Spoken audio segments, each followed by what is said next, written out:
Welcome back to the Knit Crowd as well as yarnspirations.com. I'm your host Mikey. Today I'm going to show you how to do the garter stitch. Now the garter stitch is really not a separate stitch at all. In actual fact, I learned from that today through Yarnspirations head office today through customer service that the garter stitch is more of a process and not really a stitch.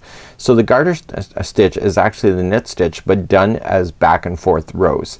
So for example, let's just start off here, and if you know how to do the knit stitch, you already know how to do garter. So the knit stitch, which I've already did a tutorial with, is just you're going and you're knitting as normal. Okay, so you're just, it's called the knit stitch, and you're just working your way down the rows. Now garter, all it means is that the process is going back and forth using this exact same stitch. So instead of doing any kind of purling or any other kind of work, garter just means that you're knit stitching back and forth. And so the look that you see underneath in the project of just like the wavy raised edges that you see here, that is achieved through this garter stitch of just knitting back and forth using the knit stitch.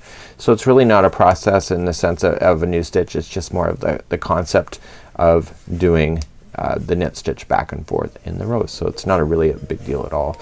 So when patterns say you just need to garter stitch like 56 rows, that's all it is. It's just a knit stitch going back and forth just like this. So as you get to the end of the row with the garter, then you turn it around, reset your needles into your hands, and begin to do the knit stitch all over again. And that is the garter stitch. So until next time, I'm Mikey on behalf of the Knit Crowd as well as yarnspirations.com. See you again next time.